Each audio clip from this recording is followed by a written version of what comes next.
Hello बच्चों, welcome to tuition classes. और class 12 क्या हाल चाल? सब ठीक? पढ़ाई लिखाई ठीक चल रही है? पढ़ रहे हो? सबके हाफ ईयरली आ रहे होंगे, नियर है, ठीक है? पढ़ाई वढ़ाई शुरू करो। अरे आधे कोर्स लगभग पास होने वाले का हो, सितंबर चल रहा है।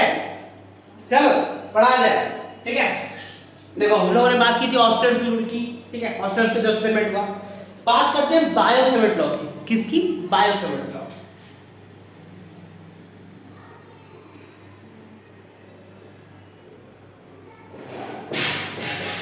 बायो-सेवर्ट लॉ, ठीक है?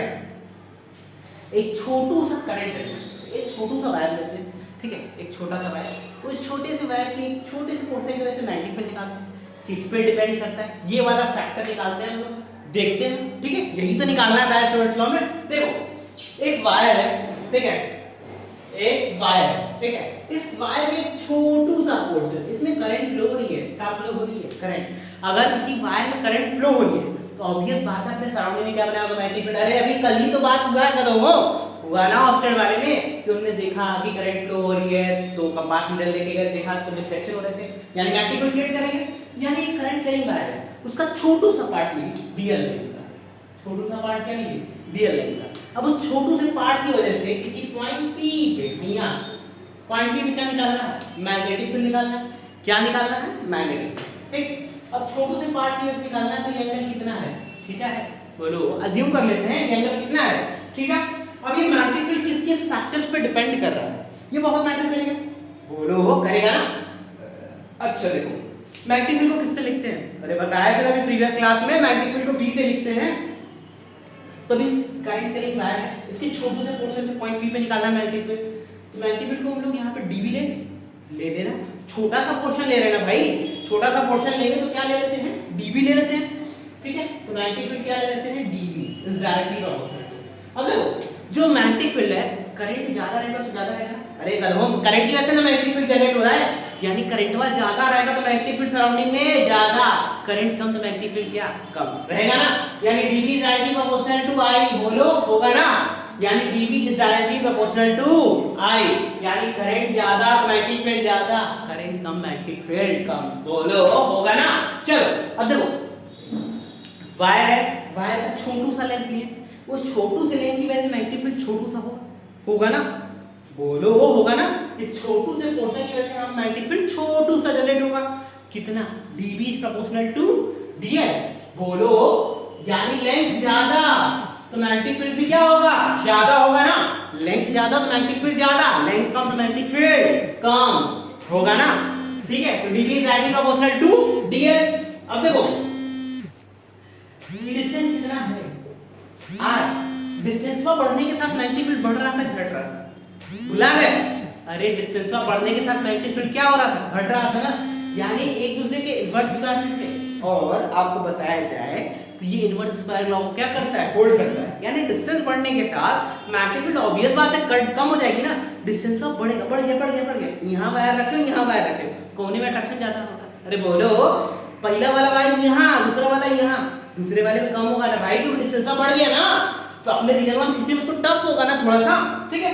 यानी कि डिस्टेंस बढ़ने के साथ मैग्नेटिक फील्ड क्या हो जाता है?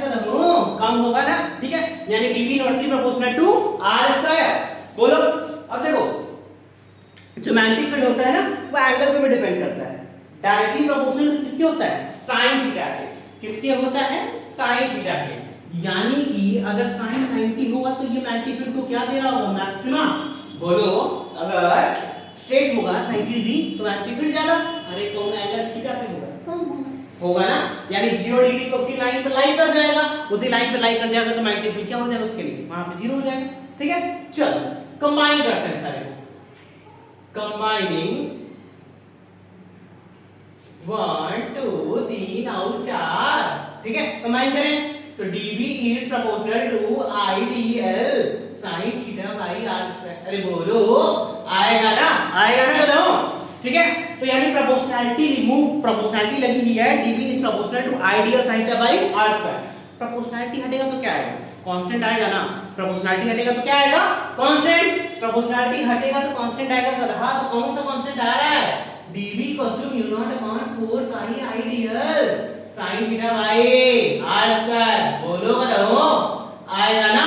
तो dv equals to mu not upon 4 pi i dl sin theta by r square.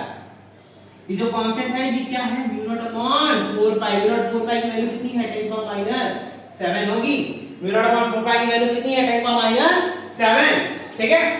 अब देखो इसका वेक्टर फॉर्म लिख सकते हैं, पहले यहां तक का लिखो जल्दी से, देना है 2 मिनट, 1 मिनट लिखो जल्दी से।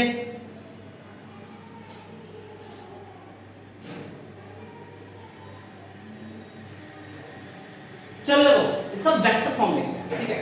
वेक्टर फॉर्म रिप्रेजेंट करते हैं। तो dv equals to mu not upon 4 pi i sin theta by r square into r by r। कोई कष्ट लिख सकते हैं ना, बोलो कोई प्रॉब्लम नहीं है। r स्क्वायर इनटू r को क्या कहेंगे, r क्यूब कहेंगे, कहेंगे ना। देखो अरे dl छूट में बता, हां ठीक है। तो dv equals to mu not upon 4 pi i sin theta by r cube dl r, बोलो देखो a b sin theta type का है, a b sin क्लास 11 क्या थे कि भुला गए सर। a क्रॉस b को क्या आता था, a b sin थीटा आता था। a क्रॉस b को a b sin theta, a b sin theta आ रहा है, यानी कि dv equals to mu not upon 4 pi i को रहने देते हैं a b sin theta dl cross r, यही आएगा कदम i by r cube dl cross r। बोलो सर जी, देखो वेक्टर फॉर्म आ गया, बोलो वेक्टर फॉर्म आ गया ना। तो dl क्रॉस r क्या दे रहा है, डायरेक्शन ऑफ मैग्नेटिक फील्ड दे रहा है। कैसे निकाला जाएगा डायरेक्शन ऑफ मैग्नेटिक फील्ड, अरे इंटीग्रेट करने आता है ना कदम, वो दोनों तरफ इंटीग्रेट करके कर देना 0 से b, ठीक है। छोटू छोटू वैल्यू है ना dl, छोटू से पोर्शन लिए थे, छोटू से पोर्शन छोटू ऐड कर देंगे, पूरा मैग्नेटिक फील्ड नहीं मिल जाएगा ना, एक छोटू से पोर्शन से। दूसरी बात डायरेक्शन देखते हैं, a क्रॉस b टाइप का है, a से b की तरफ अपने हैंड्स को कर्ल करना है, ठीक है। dl इधर है, r इधर है, ठीक है।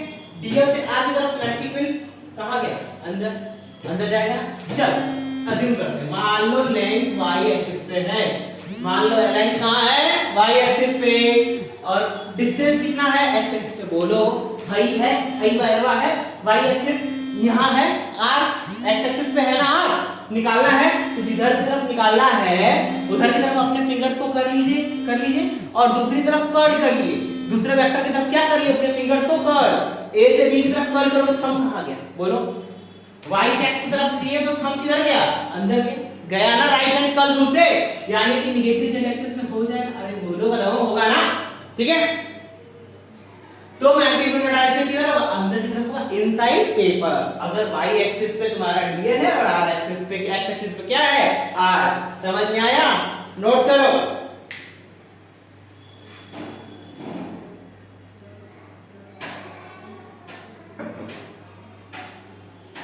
चलो अब मिलते हैं नेक्स्ट क्लास में, कंपैरिजन करेंगे हम लोग बायो-सैवर्ट लॉ और किसका, बायो-सैवर्ट लॉ और कूलम्ब्स लॉ का, वहां पे हम लोग कंपैरिजन करेंगे एंड आफ्टर दैट फर्दर आगे बढ़ेंगे, ठीक है। चलो मिलते हैं नेक्स्ट क्लास में, पढ़ाई लिखाई करो और लाइक शेयर सब्सक्राइब कर दिया करो, बाय।